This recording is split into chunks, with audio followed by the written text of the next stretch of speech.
Hi guys, welcome to Amy's Cooking. Today I will be sharing with you another bread recipe. This one is very similar to the coconut panda milk bread, but we are using fresh purple yams. If you haven't seen the video to the other one, I do have a link in the description box below.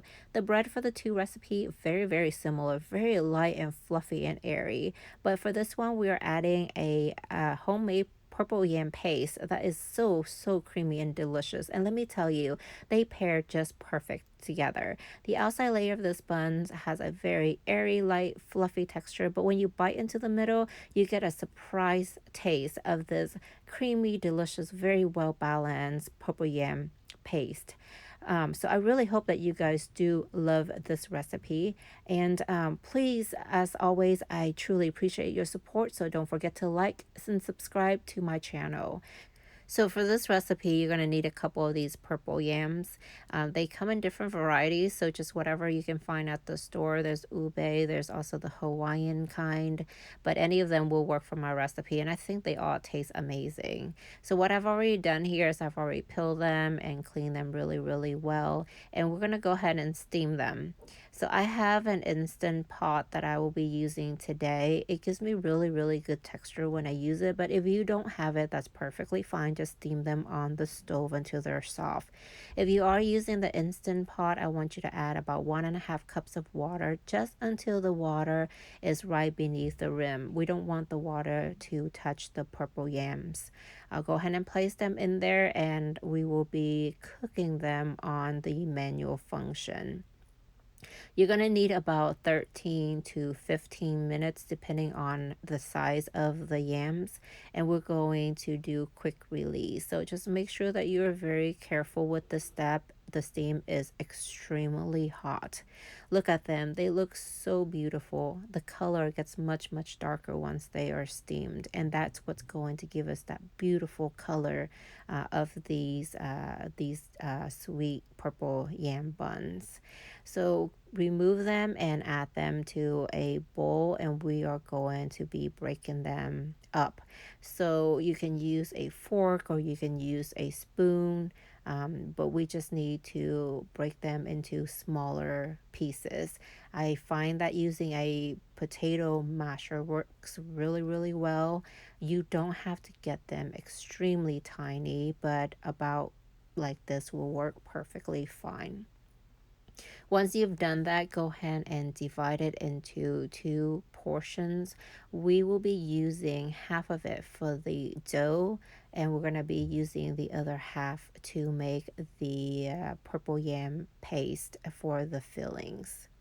Now, we're going to go ahead and start with the dough portion, okay? You're going to add that to a blender, and we will be adding in the coconut milk to blend it together. So this is why I said you didn't really have to make them very small because we're blending them. And if there are a few clumps left, that's just perfectly fine. I find that it's actually a very nice surprise when you bite into the soft bun and you actually taste pieces of the actual purple yam. Now we're going to go ahead and work on our yeast. Here I'm using instant yeast, but I think in general is probably a good idea to activate all yeast.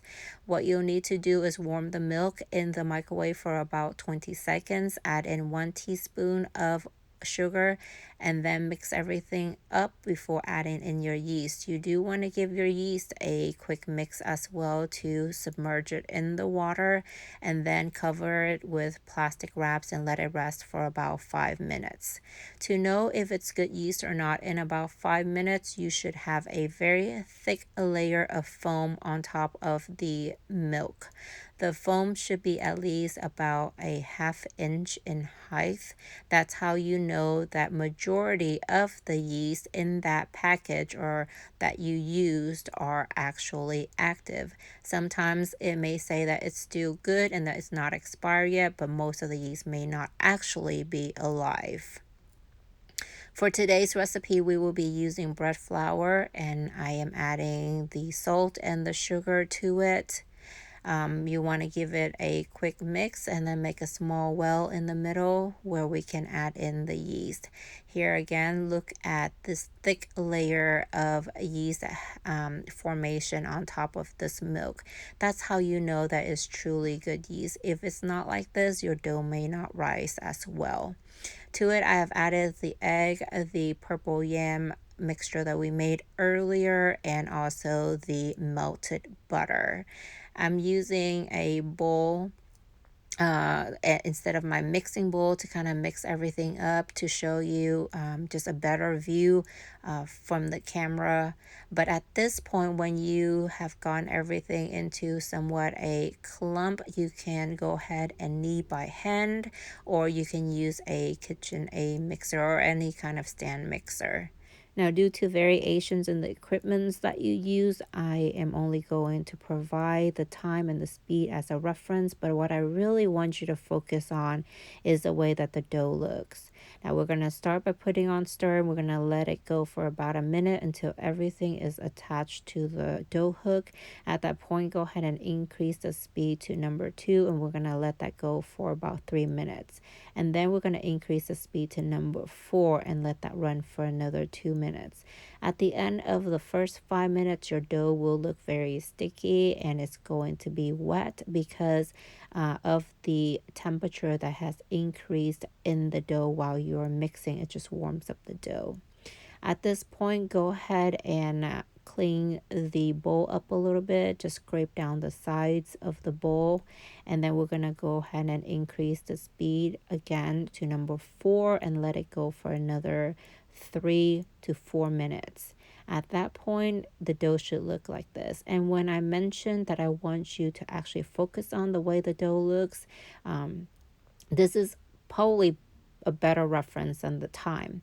So when you see that your dough is glossy, is smooth, and is stretchable, that is when you know that your dough is ready. Okay, for me, sometimes it can take about 7 minutes, sometimes it can take 9 minutes. Go ahead and grease a large bowl with some oil or butter as well as your hand and remove the dough from the mixing bowl.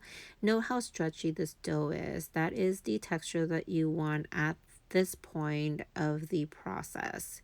Now roll it into a ball and place it back into the grease bowl, and we're going to grease the top of the dough. Cover it with plastic wraps, and we're going to let this rise until it gets to about double in size. Timing can vary, but it takes me about 35 to 40 minutes for it to get double in size. While we're waiting for the dough to proof, we'll make the fillings for these buns. Go ahead and combine the heavy cream and the leftover purple yams into a pot, and we are going to cook this on high heat. While you're cooking this mixture, you want to stir continuously to avoid the bottom layer from getting burnt. But as soon as it comes to a boil, you can go ahead and place in the white chocolate as well as the salt and the butter. We want to let this continue to simmer until it's this consistency. Then place the whole solution into a blender, and we will blend this on high for a couple of minutes until we get it to a smoothie-like consistency. This is going to be the filling, the paste for these buns. I know right now while it's hot, it looks very thin. It looks kind of wet, but as soon as this cools down, it's going to be much thicker.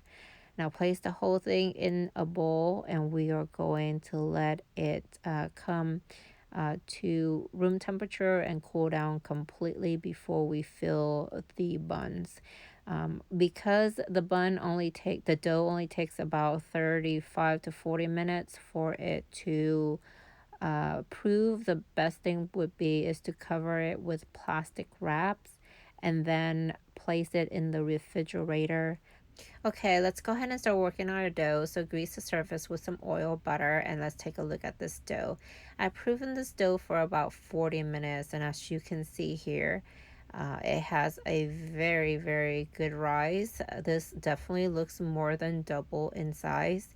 Now with strong yeast, and by strong I mean most of the yeast that you use are still good, then this should not take long at all. At this point, go ahead and roll it into a log, and we're going to divide it into 12 equal pieces.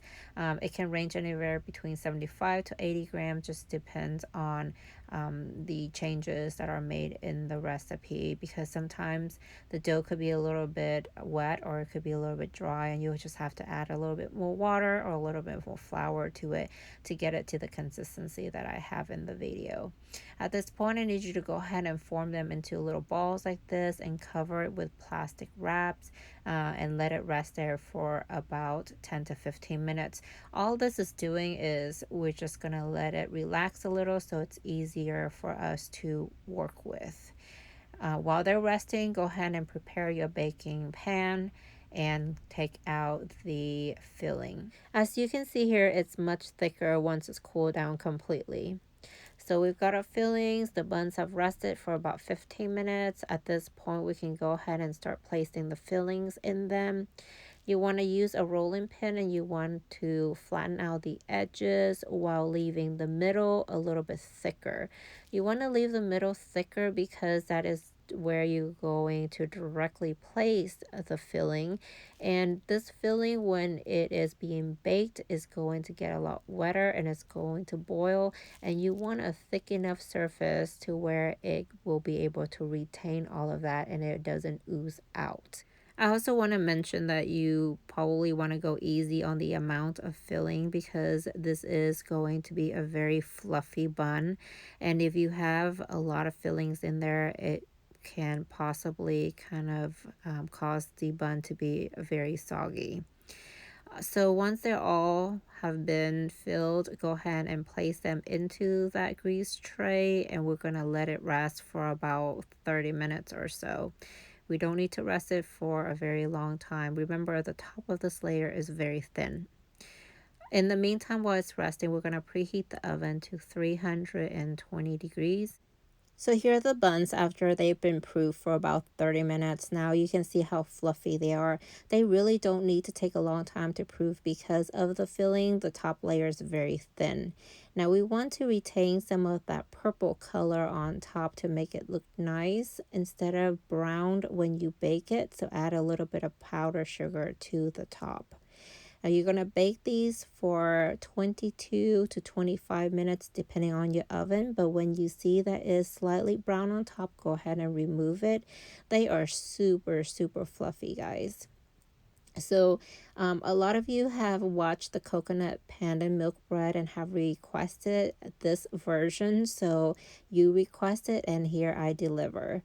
And so I really hope that you guys enjoy this recipe. It is very delicious. I really truly do love this recipe, and as always, I am very happy and appreciative of your support for the channel. So I do hope that you continue to support. Don't forget to like the video and hit the subscribe button. And until next time, I will see you with more amazing recipes.